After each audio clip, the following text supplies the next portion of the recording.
같이 말씀 보겠습니다. 누가복음 6장 39절부터 49절까지 말씀, 42절까지만 보겠습니다. 39절부터 42절까지만 보겠습니다. 제가 읽어드리겠습니다. 또 비유로 말씀하시되 맹인이 맹인을 인도할 수 있느냐? 둘이 다 구덩이에 빠지지 아니하겠느냐?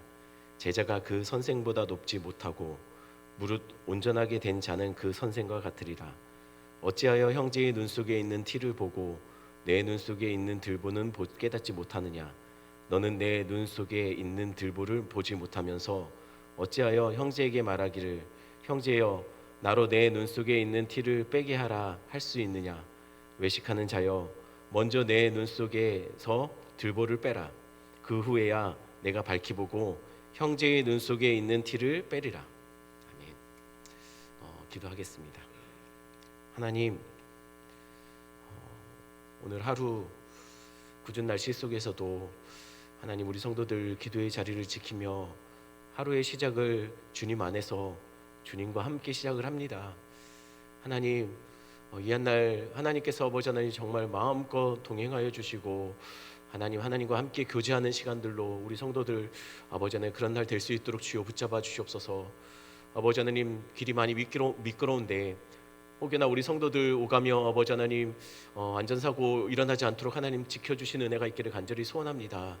하나님 날마다 아버지 하나님 한 사람 주 안에서 풍성하게 삶을 살아갈 수 있도록 주여 붙잡아 주시옵소서. 말씀 들을 때 깨닫게 하여 주시고 기도할 때 하나님 아버지 하나님 하나님의 음성 듣게 하여 주시옵소서. 감사를 드리며 예수님의 이름으로 기도드렸습니다. 아멘. 어제 새벽에 원수를 어떻게 사랑을 할 수 있는지 그것을 같이 나누었습니다. 원리는 간단합니다. 원수에게 받은 그대로 갚지 말고 내가 받고 싶은 대접을 그대로 원수들한테 그렇게 행하라는 것이었죠. 그것이 성도의 원수 사랑법입니다. 성도는 받은 대로 하는 게 아니라 내가 받고 싶은 대접대로 그들을 대하는 겁니다. 그게 성도가 원수 사랑하는 법입니다. 그럼 오늘 본문은 무엇을 말하는 것일까요? 오늘 본문은 형제를 어떻게 사랑하는지, 공동체 안에서 주님께서 우리 안에서 묶어주신 그 교제의 끈 안에 있는 다른 사람을 어떻게 우리가 사랑할 수 있는지에 대한 메시지를 담고 있습니다. 39절 40절 말씀, 39절 말씀 한번 읽어드리겠습니다. 또 비유로 말씀하시되 맹인이 맹인을 인도할 수 있느냐? 둘이 다 구덩이에 빠지지 아니하겠느냐? 성도 여러분, 맹인이 맹인을 인도할 수 있겠습니까? 네, 맹인은 맹인을 인도할 수 있습니다. 하지만 인도하면 안 됩니다. 왜 안 됩니까? 왜냐하면 맹인이 맹인을 인도하면 맹인뿐만 아니라 이끌림 받는 맹인도 위험해지게 됩니다. 그러니 맹인은 맹인을 인도할 수 있지만 인도해서는 안 됩니다. 당신은 지금처럼 길이 좋지 못했습니다. 또한 지금이야 이렇게 몸에 핸디캡을 갖고 있는 분들에 대한 길이나 건물이나 이런 데 배려들이 많이 있지만 당시에 그런 그 사람들에게 그런 배려들이 전혀 없었죠. 그래서 지금보다 훨씬 더 맹인이 길을 혼자 걷는다는 것은 어렵고 불편한 시대였습니다. 위험한 시대였습니다. 그러니 맹인이 맹인을 더더욱 인도하면 안 되는 것이죠. 그럼 왜 맹인이 맹인을 인도하려 하는 것일까요? 모르기 때문입니다. 자기가 맹인인 줄 모르기 때문에 맹인이 맹인을 인도하는 겁니다. 알았다면 해서는 안 되는 것이죠. 그런데 안타깝게도 맹인이 자신이 맹인인 줄 모르기 때문에 다른 사람을 인도하려고 하는 것이죠. 그러니 진짜 무서운 것은 맹인이 자기가 맹인인 줄 모르는 겁니다. 아니, 그런데 왜 갑자기 형제에 대한 사랑을 이야기하면서 왜 맹인 이야기를 하는 것일까요? 성도의 공동체에서, 우리 공동체에서 맹인을 잘 대우하고 그들에게 잘 이렇게 배려해주고 이런 것을 우리에게 요구하는 말씀일까요? 아닙니다. 이렇게 말을 한 이유가 있습니다. 그 이유는 40절에 나와요. 40절 말씀 한번 같이 읽어볼까요? 한 목소리로 읽겠습니다. 제자가 그 선생보다 높지 못하나 무릇 온전하게 된 자는 그 선생과 같으리라. 이게 이유라는 거예요. 분명한 것은 제자는 선생보다 높지 못하죠. 제자는 선생과 같을 수 없습니다. 그러나 제자가 온전해지면 그 선생과 같아질 것 같습니다. 맹인도 마찬가지입니다. 맹인은 온전한 자가 아니에요. 제자처럼 맹인도 온전하지 않습니다. 제자도 온전하지 않기에 선생과 같을 수 없는 것이죠. 온전하지 않다면 배워야 합니다. 더 겸손히 들어야 하는 거예요.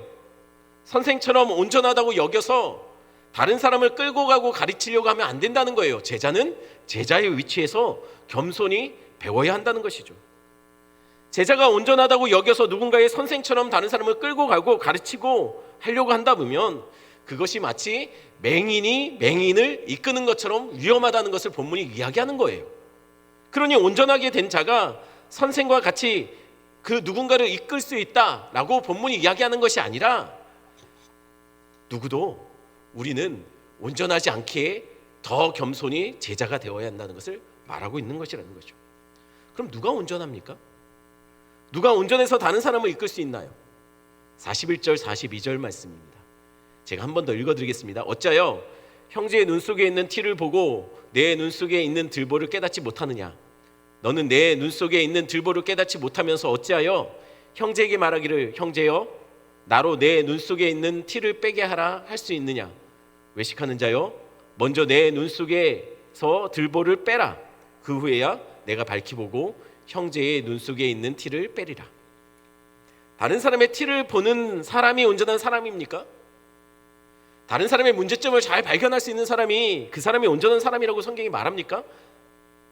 종종 다른 사람의 흠과 연약함을 잘 지적하는 그런 달란트를 가진 사람들이 있어요. 이렇게 말하는 것을 좋아하는 사람들의 마음속에는 나는 저들과 같지 않다는 마음이 있죠. 나는 괜찮다. 나는 저거에 문제가 없다 라고 생각하는 마음의 전제가 깔려 있다는 거예요. 그래서 다른 사람의 문제, 공동체의 문제를 잘 지적하고 흥분하고 분노합니다. 그런데 성경은 그런 자들을 이렇게 말합니다. 내 눈 속에 있는 들보를 깨닫지 못하느냐라고요. 왜 자신의 눈 속에 있는 들보는 못 보면서 왜 남의 티를 빼려고 하냐는 거예요. 누군가를 지적하고 이끌면서 그렇게 하려고 하기 전에는 먼저 나의 눈 속에 들보를 빼내야 된다는 것을 성경이 말하고 있다는 것이죠. 그러니 쉽게 누군가를 평가하고 판단하고 비판하는 것은 굉장히 위험한 거예요. 왜냐하면 정직하게 말하면 저도 그렇고 죄덩어리 아닙니까? 하나님 앞에 서면 감히 고개를 들 수 없는 자들이 우리 아니냐는 거예요. 탐욕적이고 모순 덩어리고 나 스스로도 나를 어쩌지 못하는 나의 연약함이 있는데 사람들 앞에서 온전한 척 괜찮은 척 그렇게 살 수 있겠느냐는 거예요. 본문에서 외식하다라는 말은 언어상으로 보면 연기자가 무대에서 연기하는 모습을 외식하다라는 표현으로 씁니다. 즉 우리가 온전한 척 누군가를 지적하고 잘못을 말하고 문제점을 드러낸다는 것은 마치 우리가 무대에 올라 있는 연기자처럼 나는 괜찮은 척, 나는 선한 척 하는 것과 같다라는 것이죠. 형제의 눈 속에 있는 티를 보면서 왜 눈 속에 있는 내 눈 속에 있는 들보를 보지 못하느냐? 성경은 그렇게 말합니다. 왜 자꾸 다른 사람의 문제를 알려주고 이끌어 가려고 하면서 정작 자신의 연약함은 먼저 돌보지 않느냐는 거예요. 정말 누군가를 이끄는 자가 되려면 먼저 해야 할 것이 있습니다. 내 눈 속에 들보를 빼야 한다는 거예요. 그러니 내 눈 속에 들보를 빼기 전에는 다른 사람의 잘못이나 문제를 고치려고 바꾸려고 해서는 안 된다는 것이에요. 그것이 바로 소경이 소경을 인도하는 것이라는 것이죠. 그런데 문제는 우리 눈 안에 있는 들보가 잘 안 보여요. 이상하게도 우리는 심각한 영적인 원시에 걸려 있어요. 그래서 가까이가 잘 안 보여요. 그런데 멀리 있는 다른 사람의 문제점은 마치 소모주의 눈을 가진 것처럼 너무 잘 보여요. 이게 문제라는 거예요. 그러니 어찌 우리가 누구의 잘못과 죄를 지적하고 드러낼 수 있습니까? 나 문제 없다라고 생각해도 누군가를 쉽게 말할 수 없다는 거예요. 왜냐하면 우리가 바로 영적인 소경이기 때문이에요. 잘 보지 못한다는 거죠. 누가 온전하다 하여 스승인 듯 그렇게 행사할 수 있느냐라는 겁니다. 오늘 본문은 우리가 온전해지면 스승과 같을 수 있겠다라는 것을 알려주려고 쓰여진 본문이 아닙니다. 우리가 온전해져서 누군가를 끌고 갈 수 있는 스승과 같은 영향력이 있는 사람이 되라고 말하는 본문이 아니라는 거예요. 오히려 오늘 본문은 우리는 온전할 수 없으니 들보를 가진 우리는 그저 겸손하게 스스로 맹인인 줄 알고 누군가를 지적하고 누군가를 잘못을 드러내는 사람이 아니라 스승 앞에서 엎드려지는 제자가 되라는 이야기를 하고 있는 겁니다. 누군가의 스승이 아니라 예수 제자 되라는 말이에요. 누군가를 이끌고 가는 자가 아니라 예수의 이끌림을 받는 자가 되라는 겁니다. 남의 잘못 지적하고 잡아내는 자가 아니라 내 죄로 인하여, 내 잘못으로 인하여 주 앞에 엎드려 말 없는 탄식으로 주님 앞에 이렇게 엎드려지고 고백하는 자가 되라는 거예요. 그러니 스스로 온전한 자로 여기는 스승이 아니라 예수 제자 되어야 합니다. 사도 바울은 그가 돌본 교회 성도들을 향해 여러 번 반복해서 말하는 것이 있습니다. 나를 본받는 자가 되라고요. 아니, 누구도 온전하지 않은데 어떻게 본받는 자가 됩니까? 사도 바울이 너무 자신감이 있어서 이 말을 하는 것일까요? 아니면 사도 바울 정도면 충분히 그런 말을 할 수 있는 자격이 있는 자이기 때문에 그렇게 말하는 것일까요? 그러나 로마서에 보면 그도 역시 자신 안에 두 가지 마음이, 법이 싸운다라고 얘기해요. 그런데 어쩌습니까? 늘 원하는 것을 행하지 않고 죄의 법이 나를 사로잡는 것을 본다라고 그는 고백합니다. 그도 어쩔 수 없는 죄인이라는 것이죠. 사도 바울도 그랬다는 거예요. 그도 온전한 자가 아니라는 거예요. 그런데 어떻게 사람들을 향해서 나를 본받는 자가 되라고 말하는 것일까요? 그 이유는 고린도전서 11장 1절에 있습니다. 제가 읽어드립니다. 고린도전서 11장 1절, 내가 그리스도를 본받는 자가 된 것 같이 너희는 나를 본받는 자가 되라. 지금 사도 바울이 나를 본받으라고 말한 것은 내가 너희들의 목표다, 내가 샘플이다라고 말하는 것이 아닙니다. 지금 사도 바울이 나를 본받는 자가 되라고 하는 것은 다른 의미가 아니에요. 나도 지금 그리스도를 본받기 위해 몸부림치고 있는데 너희도 나처럼 그리스도를 본받는 자처럼 그렇게 살려고 몸부림치라는 거예요. 내가 샘플이 아니라, 내가 모델이 아니라 예수가 모델인데 나 예수께 붙잡힌 그것을 잡으려고 열심히 쫓아가고 있는데 너희 나처럼 같이 뛰자는 거예요. 같이 닮아가자라는 거예요. 내가 온전한 자로 알고 남을 지적하고 가르치고 고치려는 교만이 아니라 나도 그저 하나님 앞에 죄인이니 예수밖에 모르는 자로 살자는 거예요.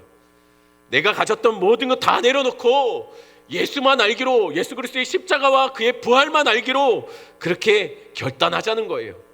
맞습니다. 우리 안에 교만은 늘 내 눈 속에 들보를 못 보게 합니다. 그래서 늘 다른 사람의 문제, 교회의 문제, 여러 가지 주변의 사람들의 잘못들을 드러내고 지적하는 거, 우리는 늘 그러고 싶은 마음들이 우리 안에 있어요. 그래야 내가 괜찮은 사람이 된 것 같이 느껴지고 내가 좀 나은 사람처럼 느껴지는 거죠. 그러나 기억해야 할 것은 우리는 하나님 앞에 감히 설 수 없는 죄인이라는 거예요. 그러니 스승되지 말고 제자 되라는 거예요. 예수 몸부림치며 그분 닮아가는 삶, 우리 오산 제육교회 성도들의 삶이 되기를 간절히 축원합니다. 이 시간 말씀 생각하시면서 함께 기도하는 시간 갖겠습니다.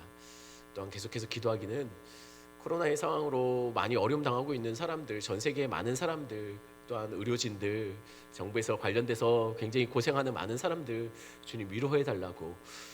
우리가 인간적인 노력과 열심을 다하지만 우리의 인간적인 노력과 열심의 한계의 끝지점에 우리가 고백할 수밖에 없는 것은 우리가 할 수 있는 게 없군요라는 고백일 겁니다.